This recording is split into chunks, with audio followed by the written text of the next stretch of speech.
আরে থাক থাক, আমার জন্য কালকেও কিনে দেবে। এই গামছা কোথায় গেল?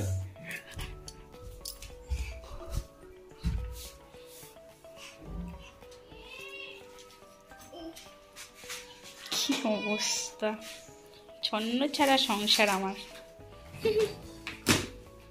আমার সংসারটাকে কোটি কোটি প্রণাম। আমারই দোষ মা। তোমার পেছনে এই জুতোগুলো আছে। তো hello guys, welcome back to my channel real lifestyle ব্লগে সবাইকে স্বাগত। কেমন আছো সবাই? আশা করি সবাই ভালো আছো। আর আমি কেমন আছি তোমাদের আমার পরিস্থিতি দেখেই বুঝতে পারছো। দেখতেই পেলে ঘরের অবস্থার আগের ব্লগে দেখছোই যে আমরা এখান থেকে চলে যাচ্ছি বাড়ি। অ্যাকচুয়ালি কোথায় যাচ্ছি বলেছিলাম, বলবো না, সারপ্রাইজ। সেটাই দেখতেই পেলে ঘরের অবস্থা এরমভাবে ব্যাগ গুছিয়ে এখন আমরা বিকাল, যেহেতু এখানে একটু তাড়াতাড়ি সন্ধে হয়ে যায় আর যেহেতু শীতকাল একটু ছোটোবেলায়, তো বেরিয়ে পড়েছি। আর এখন আমরা স্টেশন, দেখতেই পেলে টোটোতে আমরা গাড়ি মানে ব্যাগ ট্যাগ তুলে আর এখন আমরা স্টেশনেও চলে এসেছি।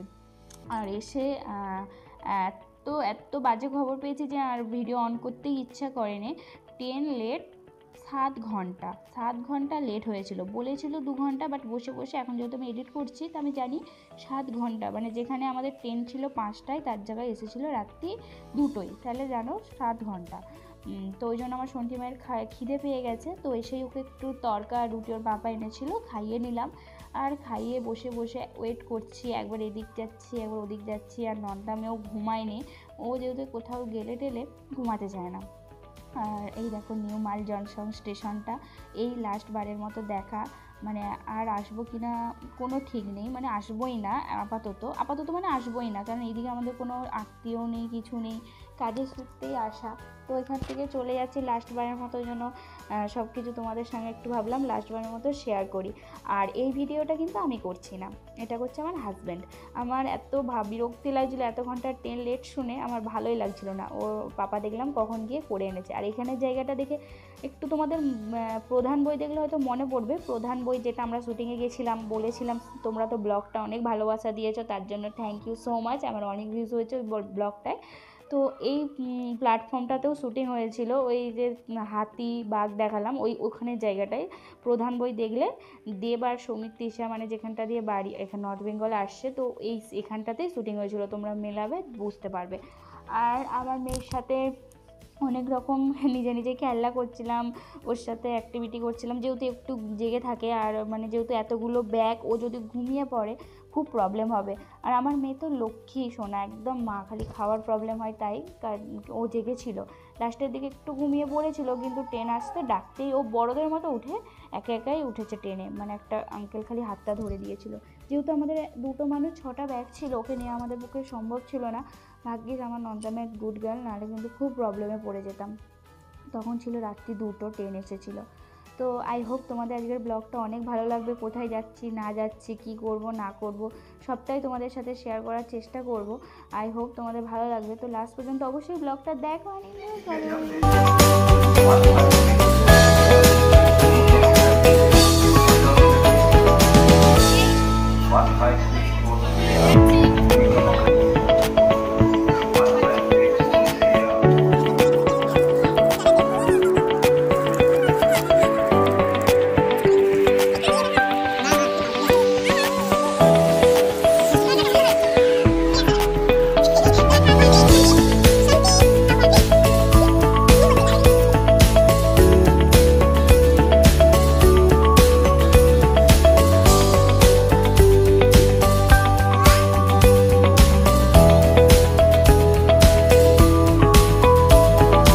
শেষমেশ এত অপেক্ষার অবসান হলো, অবশেষে রাত্রি 2টোর সময় ট্রেন আসলো। আর তার মধ্যেই আমাদের খাওয়া দাওয়া সব কিছু কমপ্লিট হয়ে গেছিলো, আমার সন্টির, তোমরা তো দেখেছোই।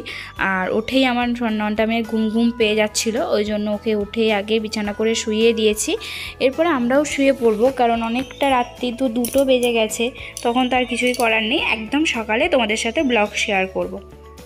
তো এখন সকাল হয়ে গেছে, যেহেতু হচ্ছে ট্রেনে অনেকে অনেক রকম, আরেকজন যেহেতু শীত তাই জন্য কেউ এখনও জানলা কপাট খোলেনি, সবাই ঘুমাচ্ছে, ওই জন্য হচ্ছে একটু অন্ধকার লাগছে, বাট সকাল হয়ে গেছে। তারপর পাপাকে বললো আমাদের দিকে জানলাটা তোলো, মানে কাঁচটা তুলতে হবে না, কাঁচটা না তুললে তো আর হাওয়া ঢুকবে না। বলোর পাপা আবার এদিকে এই যে এই জানলাটা খুলে দিল। আমি একটু ভেতর থেকেই বসে দেখছি, এটা কিন্তু পুরোটা খোলা না, মানে কাঁচটা আছে, যেহেতু শীতে প্রচণ্ড হাওয়া। আর আমার নন্তা মেয়ে উঠে পড়েছে, তখন সকাল 7টার মতো। তো চলো অবশ্যই ব্লগটা দেখো।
তো যেতে যেতে ও আমার বর হঠাৎ করে বললো দেখো দেখো এটা ভিডিও করো।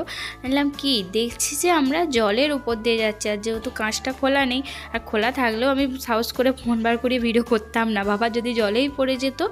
কতটা এরিয়া নিয়ে নদী, সরি সমুদ্র, কি জানি না, যাই হোক আমি তো এত কিছু এইদিকে আসি না, জানি না।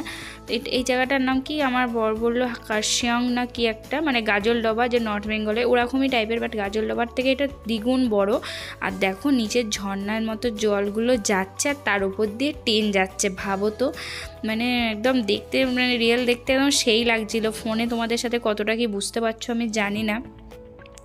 আর যেতে যেতে ভাবছি, মানে যাচ্ছি দেখছি জল শেষই হচ্ছে না, ভাবছি কতটা আমার জীবনের সাথে এটা মিল আছে, তাই না? মানে আমিও কোথায় যে ভেসে ভেসে যাচ্ছি, কোথায় যে সংসার আবার পাতবো, আবার আমার নতুন সংসার, ছন্ন ছাড়া সংসারটা আবার যে সাজাবো, এই সব চিন্তা ভাবনা করে করে জল দেখতে দেখতে আরাম করে ট্রেনে বসে বসে যাচ্ছি। আর যেমন ওঠার সময় ট্রেন লেট ছিল, যেহেতু ওখানে দেরি হয়েছে, লেট ছিল, তো আমরা সকাল 8টায় নামার কথা ছিল, তার জায়গায় গিয়ে 12টায় নেমেছি, সরি 12টা বলি ভুল, 4টেই।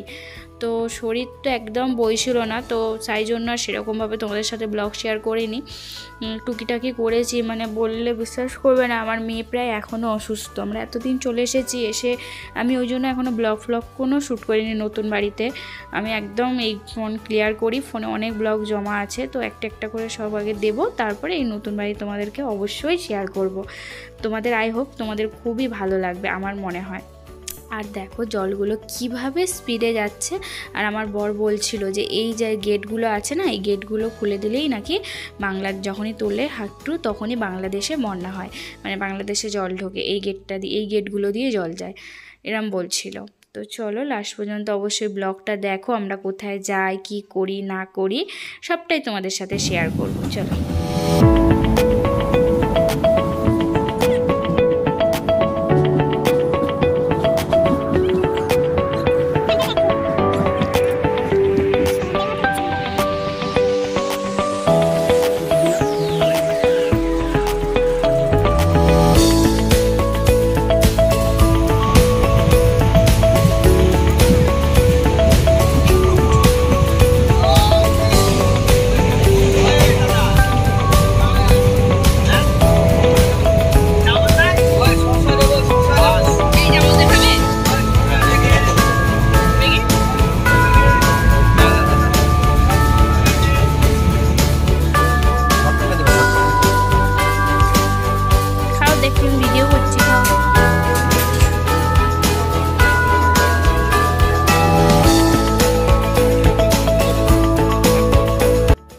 দেখো নবদ্বীপ ধাম, তোমরা অনেকেই জানো ইস্কন মঠ, নবদ্বীপ, বৃন্দাবন, তো এখানে অনেকেই ঘুরতে আসে, তাই ভাবলাম তোমাদের সাথে একটু শেয়ার করি। আর আমরাও গন্তব্যস্থলের অনেকটাই কাছাকাছি। আমার নন্দামা একটু ছাতু খেলো, একটু ঝালমুড়ির পাপা খাইয়ে দিল দেখলেই। আমরাও একটু ঘুগনি, একটু কফি, ব্যাগে কেক ছিল, এসব খেয়ে আমরা একটু ব্রেকফাস্ট করলাম। আর আমার নন্দামে খাওয়া দাওয়ার পরে একটু ঘুমিয়ে পড়েছে, যেহেতু অনেক ভোরে ঘুমিয়েছে। আর ট্রেনে তো জানো সেরকমভাবে ঘুম হয় না। আর আমরা কাছাকাছি চলেও এসেছি, তারপরে আমরা নেমে পড়েছিলাম। আর এখানে ওর পাপা একটা একটা করে ব্যাগ এসে আমাদের কাছে রাখছিল, আমি সোনটিকে নিয়ে দাঁড়িয়েছিলাম। যেহেতু জানোই তো স্টেশনে পেশনে একটু চুরি চামারি বেশি হয়, তাই এরকমভাবে ও একটা একটা করে এনে আমাদের কাছে রাখছিল। আর আমরা চলেও এসেছি এখন শিয়ালদা স্টেশন। এরপরে একটা গাড়ি ধরবো, তারপরে আমরা চলে যাব আমাদের রুমে। তো চলো, আজকের ব্লগটা এতটুকুই। আই হোপ তোমাদের ব্লগটা ভালো লাগবে। পরবর্তী ব্লগগুলো আরও ভালো আসবে, তার জন্য আমার চ্যানেলটা অবশ্যই সাবস্ক্রাইব করে রেখো। চলো টাটা, সবাই সুস্থ থেকো।